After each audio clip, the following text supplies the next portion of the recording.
Buenos días, chicos. Hoy día yo con mis compañeros del centro estudiantes nos convocamos para una charla de liderazgo juvenil impartida por Nadir Boric y que mejor que un ex dirigente estudiantil. Primero quería agradecer al colegio por facilitarnos el lugar y apoyarnos con la causa. También quería agradecer a Gabriel por darse el tiempo de venir y a su equipo por apoyar nuestra propuesta. Y en último lugar quería decirles que esto fue organizado por el Centro Estudiantes en el marco del 15º aniversario de nuestro colegio.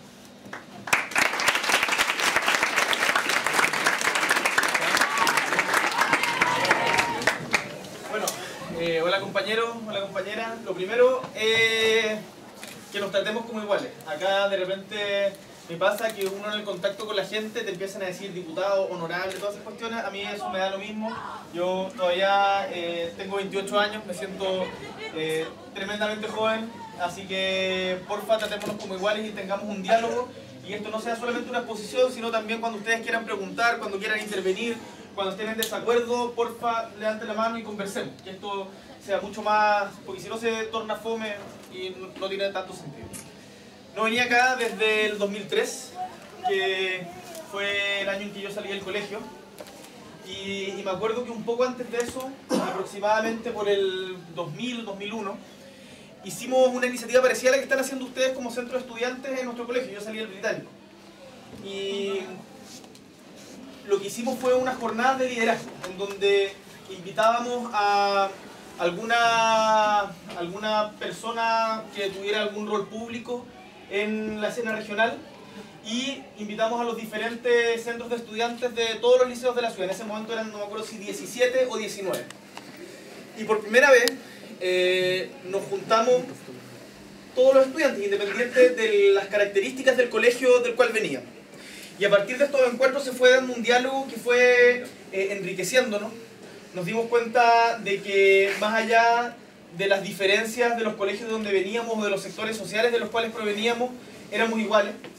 Y en virtud de este diálogo se fue generando una energía súper positiva que terminó en la conformación o retomar la organización estudiantil en Magallanes. Y paramos la Federación de Estudiantes Secundarios. Entiendo que ahora no está funcionando, ¿cierto? Bueno, me acuerdo que lo hicimos con chicos del Liceo María Betty, lo hicimos con el Luis Alberto Barrera, que en ese momento era Liceo de Hombres, con gente del Contardi y con gente, si no me equivoco, también del Pierfort o del francés. No, del francés no. No, del Pierfort.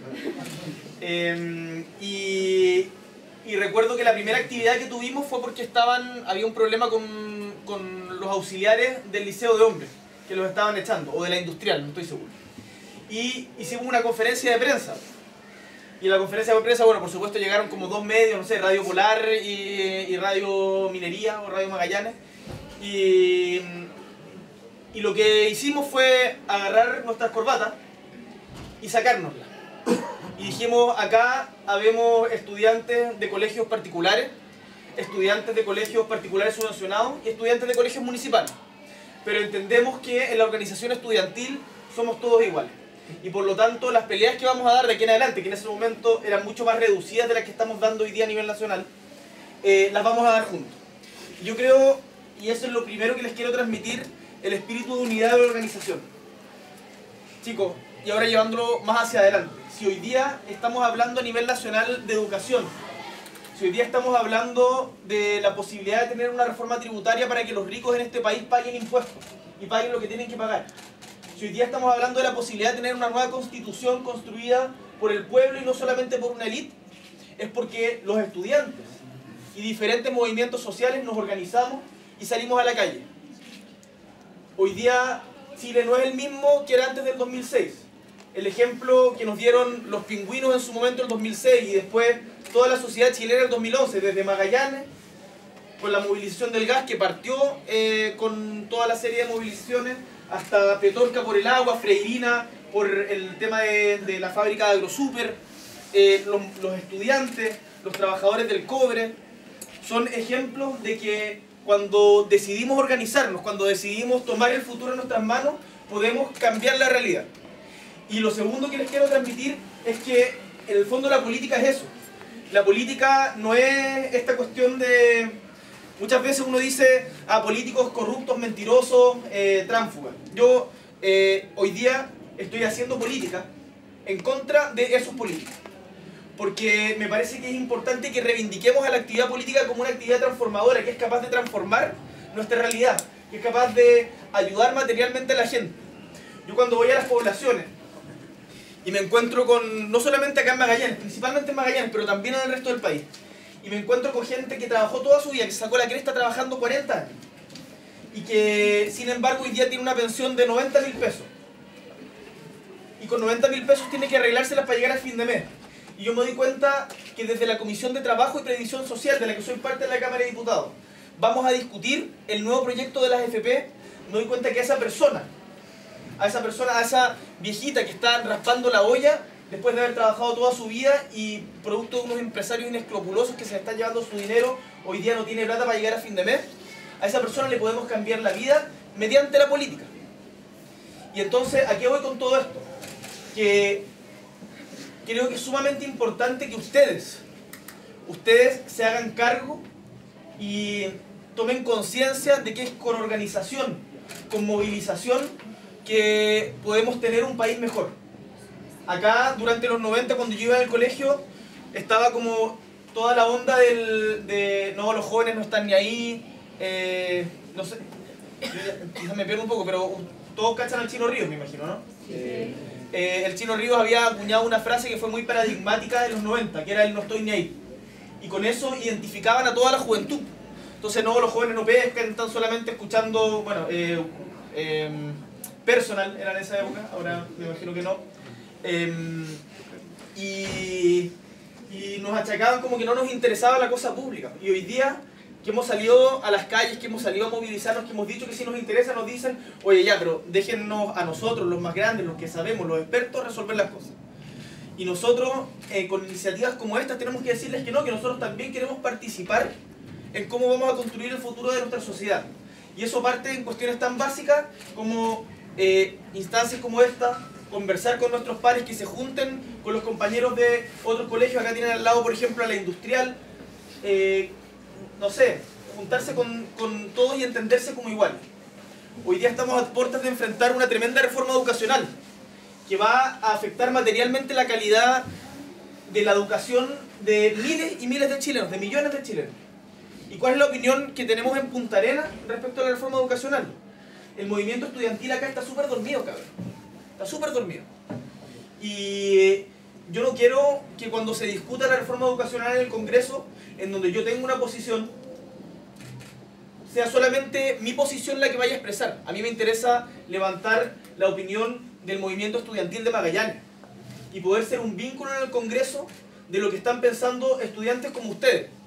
Da lo mismo que ustedes hoy día, la mayoría, me imagino, no tiene 18 años y no votan.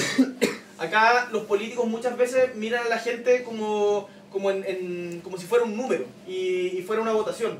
No, a mí lo que me interesa es otra cosa. Me interesa que nos organicemos, me interesa que ustedes opinen, que ustedes se empoderen, que ustedes lleguen hoy día a su casa y conversen con sus viejos. Y les digan, oye, ¿qué opináis de la reforma educacional? Este es un particular subvencionado, ¿cierto? Sí. ¿Qué opinan, por ejemplo, de que se vaya a prohibir el copago? ¿Que les va ¿Acá hay copago? Sí. ¿Qué opinan de que se vaya a prohibir el copago?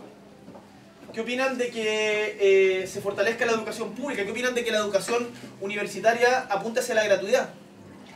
Y esos son debates que no solamente ustedes, sino también con los profes, con los sostenedores, es súper importante que den. Porque si ustedes se organizan, su opinión también puede hacer cambiar los debates que demos en el Congreso. El Congreso se supone se supone, debiera ser el espacio en donde converge la diversidad de la sociedad. Pero hoy día, sin embargo, representa una pequeña élite. Y es muy poca gente la que viene desde las luchas sociales, muy poca gente la que viene desde las minorías. Por ejemplo, hay muy pocas mujeres en el Congreso, solamente un 17% de mujeres son diputadas o senadoras, siendo que el 51% de nuestra población son mujeres. Muchas veces en regiones, en Magallanes es un caso particular porque tenemos un sentido de identidad muy fuerte, pero en otras regiones les imponen candidatos desde el norte, o desde Santiago más bien, entonces las regiones no están bien representadas, y todo eso pasa porque hemos tenido durante mucho tiempo, y esto desde mi punto de vista por lo menos es una responsabilidad de los gobiernos de la concertación, tuvimos una ciudadanía dormida, una ciudadanía o unos gobiernos en donde se privilegió el orden por sobre la democracia. Y hoy día lo que nosotros estamos diciendo, y el hecho que yo esté en el Parlamento también es producto de eso, es que, como les he dicho antes, queremos tomar el futuro en nuestras manos y preferimos pedir perdón antes que pedir permiso. Y que por lo tanto nos vamos a movilizar, vamos a hinchar, vamos a revolver el gallinero. Yo siento que voy con un mandato de rebeldía al Congreso, pero no vamos a permitir que los mismos de siempre tomen las decisiones de espaldas al pueblo que ha sido excluido de la construcción de un país que desgraciadamente, teniendo los recursos para ser diferente, es tremendamente inequitativo. Como decimos en el colectivo en el que yo milito, que es Izquierda Autónoma, una frase que es muy simple, pero que refleja el espíritu del por qué hacemos política, es que mientras Chile no sea un país justo y feliz, nada no será suficiente. Porque hoy día tenemos las posibilidades, tenemos los recursos, para que la riqueza que generamos entre todos, a todos llegue. Y no solamente a unos pequeños grupos económicos que finalmente se terminan llevando la mayoría de lo que nos pertenece a todos. Ese es el mensaje que yo les quiero transmitir, el que hoy día podemos cambiar las cosas, el que si ustedes se toman en serio estas actividades, si ustedes se toman en serio cuestiones básicas como, no sé, la lectura, el estudio, la organización, vamos a poder llegar más lejos. Y no nos van a seguir pasando gato por liebre en una pequeña élite que ha sostenido el poder durante tanto tiempo. Yo no quiero extenderme mucho más. Sí, verdad. Bueno, quiero antes de terminar aprovechar de contarles de que la semana pasada, quizás algunos se enteraron, inauguramos nuestra sede distrital. Las sedes distritales son donde los parlamentarios tienen su oficina. Y durante mucho tiempo, o la concepción tradicional de la sede distrital, es un espacio en donde básicamente se van a pedir favores. La canasta familiar que alguna gente la necesita, el premio para el bingo, el pasaje de urgencia para viajar a Santiago. Y nosotros creemos que esa no es la forma de hacer política. Creemos que a través de ese tipo de iniciativas se generan redes clientelares que terminan quitándole poder al ciudadano. Y por lo tanto lo que hicimos fue darle un poco la vuelta al concepto de sede parlamentaria y decidimos crear un centro cultural en nuestro espacio. Para eso arrendamos lo que antes era el Imago Mundi, quizás algunos lo conocen, y lo remodelamos. Y hoy día nuestra sede parlamentaria, en vez de ser un lugar con una secretaria o secretario, un asistente social y un jefe de gabinete, y una oficina así como cerrada, donde esté yo como fome y burocrático, va a ser un espacio que tenga vida. Va a ser un espacio abierto al público en donde todos ustedes, si quieren, pueden ir a tomarse un café, ir a leer el diario, vamos a tener wifi abierto, pero principalmente vamos a tener un espacio para el arte, vamos a tener espacio para hacer tocatas, para hacer teatro, para hacer exposiciones. Los que hoy día acá tengan dotes artísticos, siéntanse en la libertad de acercarse a nuestra sede, que queda en Mexicali, y decir, yo quiero exponer lo que hago junto con mis compañeros en la sede, y van a tener el espacio. Vamos a tener un espacio para reuniones de los sindicatos porque nos interesa fortalecer la organización obrera en la región, un espacio para reuniones de colegios, charlas como esta, que se junten con otros centros de estudiantes. Además, estamos desarrollando iniciativas para todos los públicos, no solamente para los jóvenes, también para adultos mayores. Y ahora en particular el 5 de mayo vamos a comenzar con un preuniversitario popular gratuito, porque hay muchos que no tienen los recursos para acceder a este privilegio que son los preuniversitarios. Y con una idea un poco diferente, no solamente de preparación automatizada para la PSU, sino más bien con una reflexión un poco más crítica, vamos a desarrollar este preuniversitario para los que no tienen las lucas para pagar un CPECH o un preuniversitario particular, puedan también tener acceso a esa posibilidad, con muy buenos profes también. Todos voluntarios, por cierto. Finalmente a nuestra sede le pusimos el nombre de La Idea. ¿Alguien sabe o ha escuchado por qué le pusimos la idea? Hay problemas de comunicación, Felipe Alas. ¿Quién es el encargado de prensa? Un fracaso. No, un gran periodista. Le pusimos la idea porque en los años 20 en Magallanes hubo una gran organización obrera que estaba agrupada en la Federación Obrera de Magallanes. En esa época en Magallanes vivían aproximadamente 20.000 personas, de las cuales 8.000 estaban organizadas en la Federación Obrera de Magallanes. Había muy pocos profesionales. Y para tratar de eludir la represión que había de los patrones, de la oligarquía en ese momento, los obreros se referían, en vez de sindicato, hablaban de la idea.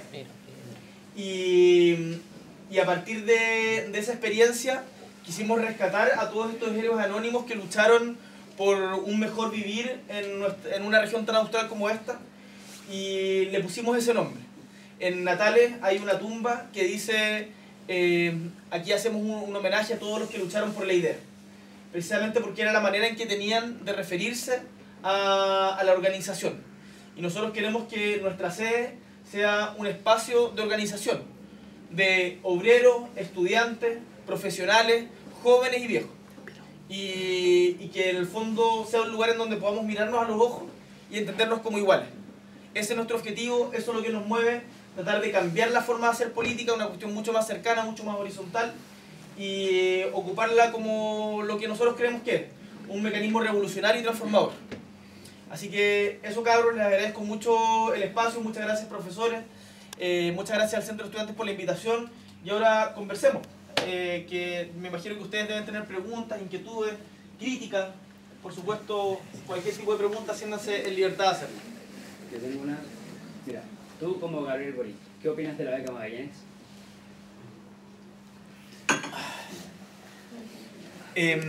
¿Ustedes saben cómo se gestó? ¿Todos conocen lo que es la beca Magallanes? La beca Magallanes son 50 lucas que se le otorgan a los estudiantes de la Universidad de Magallanes que cumplan con ciertos requisitos socioeconómicos. Esa beca la consiguió el entonces diputado Miodrag Marinovich, que negoció su voto en contra del informe que denunciaba el lucro en la educación superior, a cambio de votar en contra de todos estos empresarios que estaban estafando a miles de estudiantes a nivel nacional. El caso de la Universidad del Mar, seguramente varios de ustedes lo conocen. Acá hubo 700 familias afectadas por estos ladrones, 18.000 a nivel nacional, gente que hoy día está endeudada, sin título y con una frustración tremenda. Y bueno, este diputado votó en contra del informe que hacía ver esta realidad y proponía sanciones, y por ese voto el gobierno le concedió esta beca Magallanes. Yo creo que la beca Magallanes está profundamente mal concebida, no porque los estudiantes no necesiten una ayuda económica, creo que de hecho la necesitan y por eso estamos peleando por la gratuidad en la educación, pero la política de negociar los votos no en base a convicciones, sino en base a medidas de carácter, a mi entender, populistas, en donde durante la campaña a nosotros nos pasó que teníamos voluntarios trabajando con nosotros y que los llamaban de la oficina del diputado Marinovich para decirle, oye, ¿sabías que te vamos a subir la beca a 100.000 pesos si sale electo nuestro diputado? Esas cuestiones no es la forma en que se hace política. Nosotros queremos hacerlo de frente, cambiando los problemas estructurales de la educación, que tiene que ver con el financiamiento, pero también con la calidad. Y por lo tanto, nuestro objetivo, en particular en el caso de la Universidad de Magallanes, que tiene que ser un polo de desarrollo regional, no solamente en Punta Arenas, sino también en Williams, Porvenir y Natales, donde también tiene sede, aumente su financiamiento por parte del Estado para que no tengamos que andar mendigando becas y justificando que somos pobres para poder acceder a ella. Hoy día, quizás algunos de ustedes lo saben, pero la ficha de protección social es un tremendo problema para muchas de las familias humildes de nuestra región, en donde si no se cuenta con determinado puntaje no tienes acceso a nada, no tienes acceso a las becas, no tienes acceso a los jardines de Integra o de la Junji, no tienes acceso a los subsidios de acondicionamiento térmico y finalmente tienes que estar demostrando de que vives en una precariedad casi con los pies en el barro para que te den beneficio. Esa no es la manera de hacer Estado desde mi punto de vista, esa no es la manera de construir sociedad, y por lo tanto son políticas que tenemos que cambiar.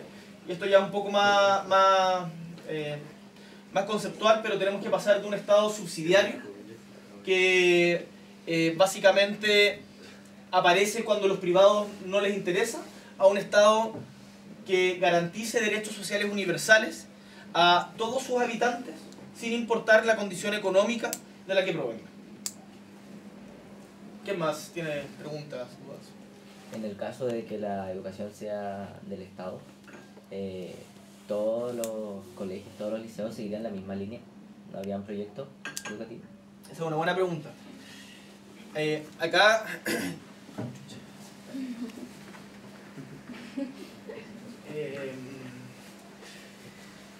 Chile históricamente ha tenido una provisión mixta de educación. ¿Qué significa eso? Que ha tenido proveedores públicos y proveedores privados. Desde los 80 en adelante, a partir de la dictadura cívico-militar, eso se terminó. Y todo lo público empezó a funcionar como privado. La municipalización de la educación apuntó también en esa dirección, la privatización de las universidades, el desmembramiento de la universidad. Ustedes saben que la Universidad de Magallanes se creó, si no me equivoco, en 1982, porque antes era parte de la Universidad Técnica del Estado, lo que hoy día es la USACH, que era una universidad grande a nivel nacional que formaba gratuitamente técnicos de calidad para todo el país, para el desarrollo del país. Y por lo tanto hoy día lo que nosotros desde el movimiento estudiantil en su momento y hoy día desde la Cámara de Diputados nos interesa defender es que efectivamente existe una provisión mixta, que por lo tanto haya un sector privado pero haya un sector público también, que desde nuestra perspectiva hoy día no existe. Entonces, yo creo en la diversidad educativa, yo creo en la diversidad de proyectos educativos, en lo que yo no creo es en la discriminación, porque la convicción que a mí me asiste es que la educación es el único espacio de la sociedad que hoy día tenemos para entendernos como iguales. Y si la educación es un derecho, no puede ser un negocio. Por lo tanto, uno, no puede tener fines de lucro. Dos, desde mi punto de vista, y esto yo sé que puede ser polémico, no puede permitir la selección de los estudiantes. Y tres, no debe existir el copago. Ahí eso, hay que exista el copago no significa nivelar hacia abajo. Significa que el Estado tiene que ir aumentando la subvención de manera de equiparar o reemplazar lo que pagan los padres, para que todos tengan el derecho a acceder a la misma calidad de educación. Porque finalmente, ¿qué es lo que pasa hoy día? Que los que no tienen nada de plata se van a los colegios municipales que son absolutamente gratuitos. O a los copagos o a los particulares subvencionados sin copago. Los que tienen 10 lucas van a colegios donde pueden pagar 10 lucas. Los que tienen 20 y así. Y vamos segregando perfectamente. Y construimos una sociedad en donde las diferentes clases sociales no se encuentran entre sí. Y a lo que a nosotros nos interesa y lo que nosotros creemos es que la educación es el espacio para integrarnos como sociedad. Repito, para que todos nos entendamos como iguales.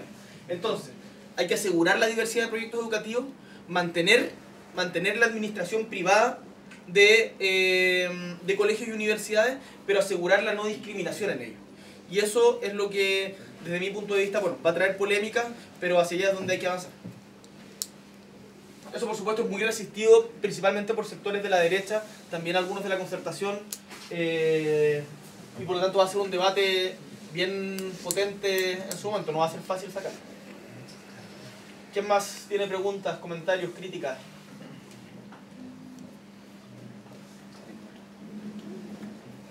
Te tengo otra. Según la reforma tributaria, dentro de 3 años, el 70% de todos los colegios estarían siendo gratuitos. ¿Qué pasa con el otro 30% que le queda por ser gratuito? A ver, eso, ahí tenéis una confusión, porque está la reforma educacional y la reforma tributaria. La reforma tributaria hoy día está pensada para recaudar 8.200 millones de dólares, pero que son 3 puntos del Producto Interno Bruto, pero para financiar la reforma educacional. El 70% del que tú hablas, o lo que ha dicho el gobierno por lo menos, es a nivel universitario. Yo creo que ahí hay un error de parte del gobierno. Pero no tengo cómo responderte esa pregunta porque el gobierno todavía no explicita qué es lo que quiere hacer con la reforma educacional. Entonces nosotros le hemos dicho al ministro Izaguirre en reiteradas ocasiones de que acá, si quiere hacer una reforma educacional en serio, no puede quedar bien con Dios y con el diablo. Va a tener que pelearse con gente. porque hay intereses que son contrapuestos, y que por lo tanto es importante que explicite cuáles son los lineamientos concretos que va a tener la reforma educacional. Y eso desgraciadamente todavía no lo hace. Yo creo que se le está agotando un poco el tiempo con eso. Yo no soy parte de la coalición de gobierno. Nosotros acá ganamos en Magallanes con una candidatura independiente, por fuera de los partidos políticos. Por lo tanto, no puedo responder por el gobierno de Michelle Bachelet, pero comparto la misma duda que tienes tú y se la vamos a hacer llegar nuevamente al ministro de Educación y a las autoridades correspondientes. ¿Quién más? O los profes. Por favor. Yo soy producto de la educación pública. Me eduqué en la normal. Después me eduqué en la Universidad Técnica. Como educador siempre fui inquieto. Presenté muchas ideas para cambiar el sentido de la educación de cómo la concebimos nosotros ahora en este proyecto de este colegio.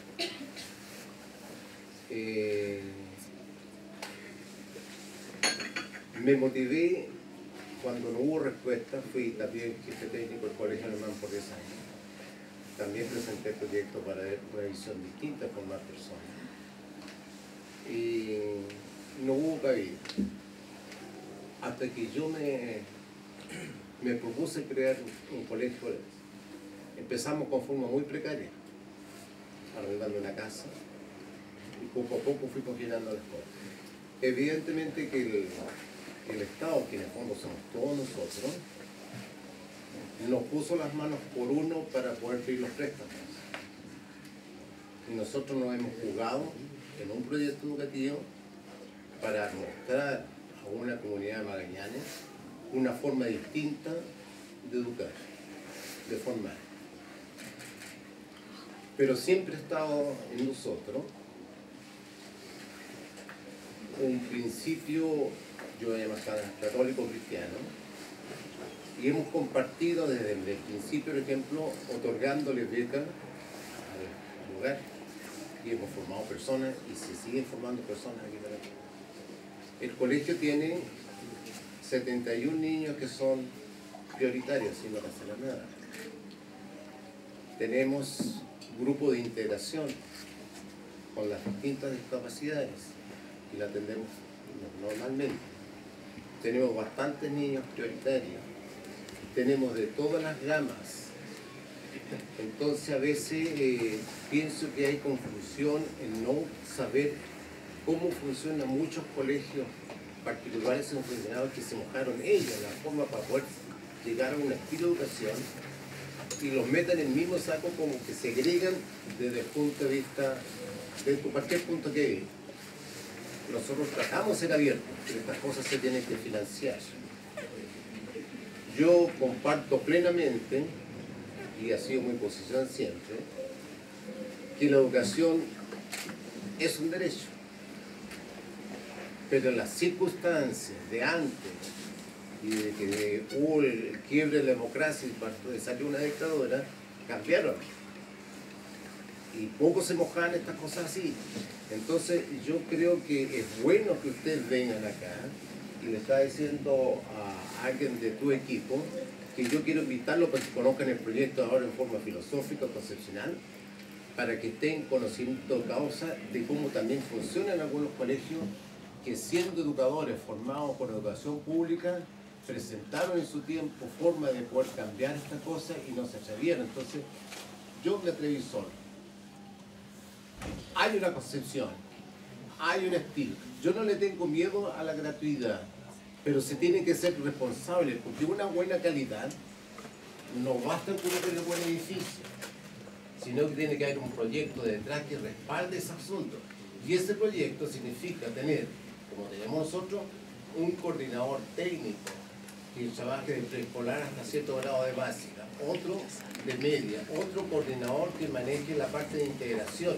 Es decir, hay una directora académica, hay una rectora, necesita muchas manos directrices para poder llevar a la calidad. El otro sería un número, mejor infraestructura, pero las cosas no funcionan así. Entonces, La preocupación a ese que se meten en el saco a veces, ¿qué es lo que se va a entender por lucro? Evidentemente al pedir yo los préstamos, esto tiene que generar los recursos para poder... Pero en 25 años de no tener nada y llegar a tener lo que tiene ahora, ofrecer lo que se ofrece a tanta gama, tenemos intercambios con México, con los colegios que tienen el mismo estilo nuestro, se les abre el mundo a los jóvenes de alguna manera y de acuerdo a nuestros recursos. A veces no me parece justo o no está bien mirado qué es lo que se va a entender y definir por lucro, porque también hay que, así como se define educación, para poder decir la cosa, también se tiene que definir qué es lo que es lucro, a dónde va la cosa. Yo creo que está todo reinvertido acá, en lo que tú estás viendo y en lo que queremos, y todavía nos falta por concretar. ¿Cuál es su nombre? Bernardo. Bernardo. Bernardo, si está todo reinvertido acá, usted no tiene por qué preocuparse. Porque acá uno, cuando legisla y cuando enfrenta problemas como este, tiene que legislar pensando en criterios generales. Y el lucro desde nuestro punto de vista y lo que hemos defendido tanto desde el movimiento estudiantil como ahora desde la Cámara de Diputados es que es el retiro de utilidades y no su reinversión y no la reinversión de esta en el proyecto educativo. Nosotros muchas veces nos dicen, bueno, pero el lucro significa que los profesores o los directores no van a poder tener una justa remuneración. No, en absoluto, a nosotros nos interesa que los profes tengan buenos sueldos, mucho mejor de lo que tienen hoy día. Y creemos que eso tenemos que financiarlo, y el Estado tiene que financiarlo. ¿Significa que va a haber un déficit en infraestructura? En absoluto. ¿Significa que no se van a poder financiar, por ejemplo, los coordinadores técnicos pedagógicos o lo que usted me mencionaba de las diferentes áreas del colegio, o que se va a poner en riesgo el proyecto educativo? Desde mi punto de vista tampoco. Y en eso los legisladores tenemos que ser responsables de asegurar que eso se mantenga. Lo que no queremos es que casos como, por ejemplo, un colegio en San Ramón, les voy a poner un ejemplo, pero de estos hay muchos a lo largo de todo Chile. No solamente, estos son quizás emblemáticos, en donde el sostenedor recibía la subvención que le entregaba el Estado, una subvención escolar preferencial por niños en condiciones de vulnerabilidad, pobreza, para no decirlo sutilmente, pobreza. Y finalmente, esos recursos, lo que está permitido por ley además, no los invertía en mejorar la calidad de sus estudiantes, sino que lo que hacía era llevárselos para casa. Y el tipo, por ejemplo, tenía un candado en las cadenas de los baños para que la cadena se tirara solamente 2 veces al día y así pagar menos en agua. O, por ejemplo, no reemplazaba a los profesores. Y para ponerles un ejemplo, tenemos el caso de Puerto Williams, en donde el liceo Donald McIntyre hoy día no tiene profesor ni de inglés ni de lenguaje. Y todo eso, finalmente nos preguntamos, bueno, ¿qué es lo que está pasando ahí? Ahí hay gente que se está llevando la plata para la casa y esa cuestión no puede ser. Entonces, cuando se legisla pensando en terminar con ese tipo de abusos, que desgraciadamente no son abusos, sino que son parte de la esencia del sistema. Pero eso en ningún caso debiera poner en riesgo la diversidad de proyectos educativos. Porque a mí por lo menos me gusta una sociedad diversa. Yo no quiero una sociedad en donde todos piensen iguales al estilo, no sé, 1984 de Orwell. No queremos ese mundo. Pero sí un lugar en donde no haya discriminación para poder acceder a educación de calidad. Y eso va a significar cambios en los colegios. Y va a significar un proceso de adaptación paulatino, en donde cuando se elimina el copago tiene que ir, insisto, subiendo gradualmente la subvención. Porque no queremos igualar hacia abajo, queremos igualar hacia arriba. Pero queremos que finalmente todos los que quieran poder optar a un tipo de educación puedan hacerlo y que no sea el dinero el que discrimine. Mi posición respecto a esto es más radical aún. Yo creo que debiera prohibirse el financiamiento de los colegios privados también. Creo que si le vamos a prohibir a la clase media financiar la educación de sus hijos, y por lo tanto vamos a hacer esto mediante una subvención del Estado, ¿por qué le vamos a permitir ese privilegio a los más ricos? Y ahí hay un debate de fondo, que es un debate más ideológico, va a ser mucho más complicado. Yo estoy preparando un proyecto de ley que apunta en esa dirección, pero tengan la certeza, tanto estudiantes como para que le transmitan a los apoderados, también a los profes y a los sostenedores, de que a nosotros nos interesa de sobremanera resguardar la diversidad de los proyectos educativos, que queremos terminar con quienes entienden que la educación es un negocio, como los dueños de la Universidad del Mar o el sostenedor de este liceo en San Ramón que les contaba, que queremos terminar con la discriminación, pero queremos asegurar la calidad y la diversidad. Y eso finalmente es lo que nos mueve y de verdad que vamos a resguardar esos conceptos que para nosotros son fundamentales en la educación. ¿Qué más, chicos? Una crítica. Mira, yo he escuchado mucho, yo soy absolutamente partidario de toda la reforma educacional y lo que se quiere, me parece que es justo que todos puedan acceder en iguales condiciones. Y siempre he escuchado hablar sobre los particulares subvencionados y sobre los privados. Pero ¿de qué manera crees tú debería apuntarse a que lo que tiene el gobierno público sea bueno? Porque lamentablemente yo creo que la estrategia apunta mal a la política a lo que se quiere.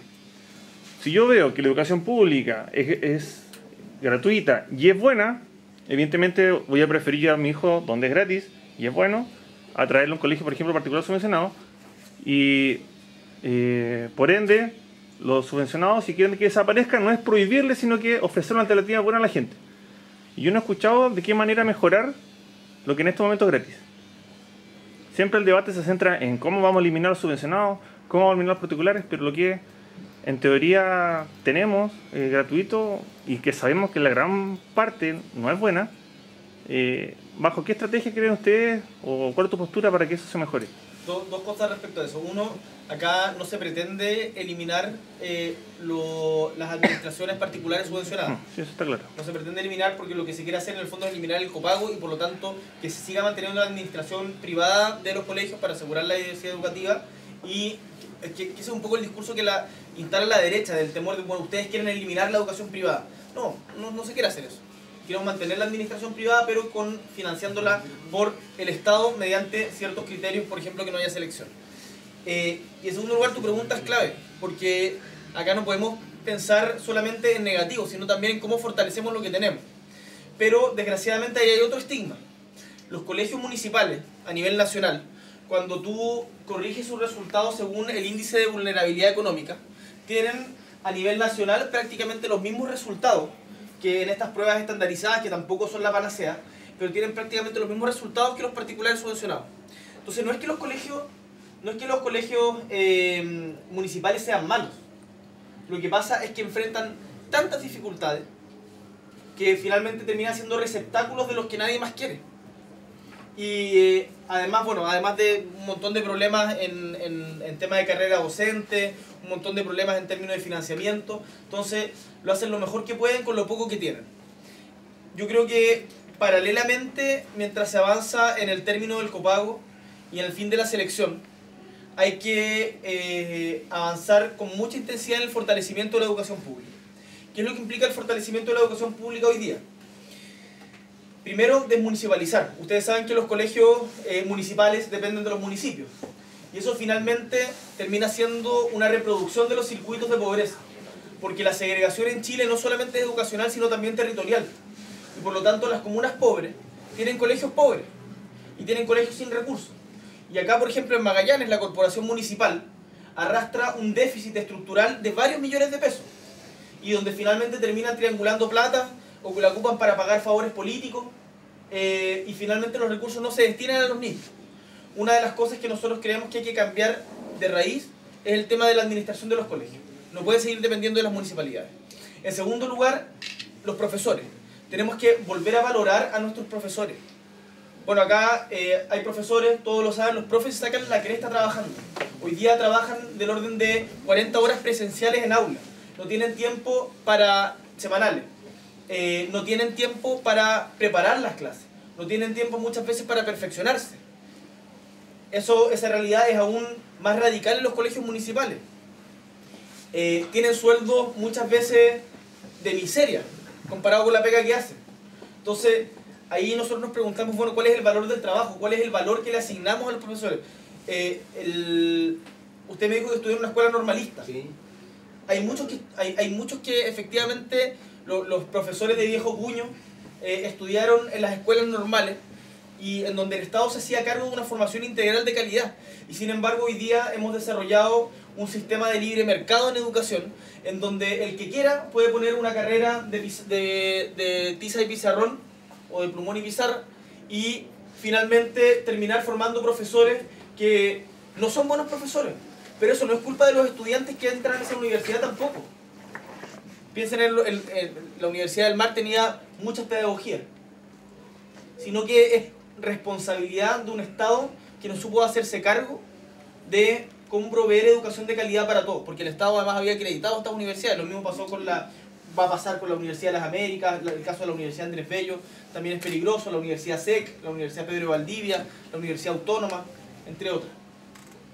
Y por lo tanto tenemos que volver a valorar, uno, la formación docente, que las universidades se le ponga muchos recursos y mucha investigación para formar profesores de calidad, y en segundo lugar, cuidar a nuestros profesores mediante un mejoramiento de la carrera docente, un mejor incentivo en los salarios y mayores recursos, por cierto, a la institucionalidad de los liceos, cambiando de la administración municipal a administraciones autónomas que pueden ser provinciales o por región.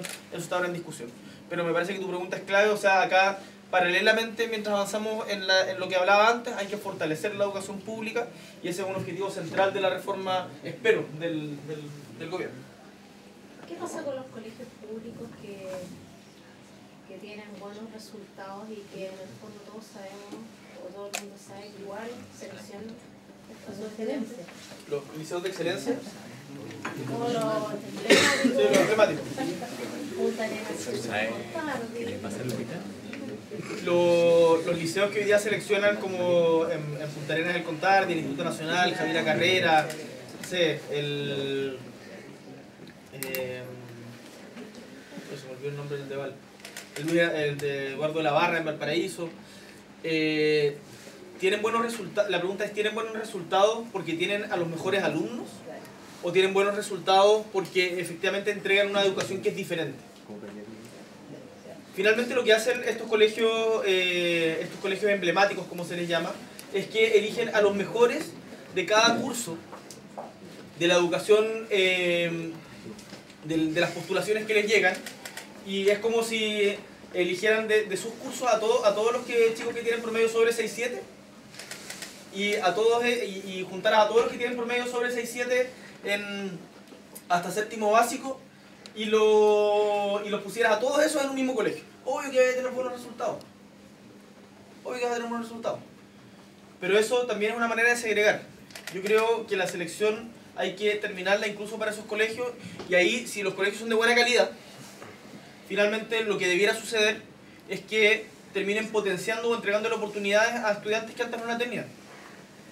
Va a haber más demanda que oferta de matrícula. ¿Cómo se soluciona eso? Eso está bien estudiado en políticas comparadas a nivel mundial, y hay sistemas de selección por sorteo. No se imaginen como un loto. Bueno, es como un loto, pero no desde la perspectiva como del dinero ridícula, sino de sorteos controlados por organismos públicos con ciertos criterios de referencia, pero que han funcionado bastante bien en experiencia comparada, y que yo creo que se tiene que establecer también para los liceos que se conocen como emblemáticos. O sea, de lo que se trata esto, y esto es mi posición, porque yo resulté electo como independiente, pero que sea independiente no significa que no tenga una posición política. Yo tengo una posición política, soy una persona de izquierda, soy socialista, no del Partido Socialista, porque tengo... pero soy socialista, y yo creo que hay que terminar con los privilegios que, por ejemplo, yo tuve, porque esos privilegios son injustos. Esos privilegios no los tiene la mayoría de la sociedad, y en la medida en que sigamos reproduciéndolos, vamos a seguir reproduciendo una sociedad que es desigual, que no se encuentra entre ellas, y eso es fruto de tremendos conflictos sociales que no queremos repetir. Entonces, en pequeños espacios, como por ejemplo el tema de la selección, me parece que tienen que terminarse también. ¿Qué es Yo creo que es difícil terminar con la selección. No sé cómo se concibe, pero si fuera un colegio luterano o un colegio adventista, evidentemente tendrían que ir naturalmente por esos proyectos particulares, ¿cierto? Y cuando sobrepasan esas cosas así, hay vacante 30 y postulan ese 200. Sí, pues es lo que decía antes, sorteo. Sorteo. Yo sé que puede que no le guste, pero es parte del debate que tenemos que tener, o sea... No, sí, pero como te digo, nosotros hemos compartido mucho más de lo que tú crees. Mucho más de lo que tú crees, porque si no, no tendríamos esta gran diversidad de alumnos. Hemos estado hablando del hogar, que son profesionales, o que otro tipo así. A mí no me asusta eso, no me asusta esas cosas. Solamente que la selección siempre va a existir por uno o por otro, y la diferencia siempre van a existir uno. Si aunque esté en el liceo abierto y estén niños que tienen un buen caudal de dinero, otro no, otro mediano, en sus raíces, en sus culturas familiares, siempre se van a hacer un poco distintos y diferentes porque vienen de cunas distintas. ¿Y eso es lo que queremos integrar? No, integrar sí, pero tú no puedes decir que sean como iguales, porque hay esas hojas naturales. Bueno, eso es parte del debate. Filosóficamente va a pasar eso, va a ser lo otro, puede ser como una gran utopía. Una gran utopía. Hay un autor uruguayo que se llama Eduardo Galeano, que repetía una frase que a su vez la había aprendido el escritor, que decía: camino un paso, porque el director, no, sostenedor, Bernardo me dice que esto es una utopía. Y Eduardo Galeano decía: yo camino un paso, tú das 2, yo camino 4 pasos, tú das 20, yo camino 1000 pasos, tú das 2000. ¿De qué me sirve la utopía si nunca la voy a alcanzar? La utopía me sirve para caminar. Y eso es lo que estamos haciendo hoy día, estamos caminando. Y como decía un lienzo en un colegio tomado, el 2011, quizás vamos lento, pero vamos lento porque vamos lejos. Así que eso es lo que hoy día nos mueve, lo que a mí me movió desde cuando fui dirigente estudiantil, y lo que me mueve hoy día teniendo el honor de representar a la región de Magallanes en la Cámara de Diputados. Entiendo que en 5 minutos más ya se van para la casa, no los quiero retener. Si no hay una pregunta, bueno, les agradezco muchísimo el espacio, felicitaciones de verdad al Centro de Estudiantes, felicitaciones también.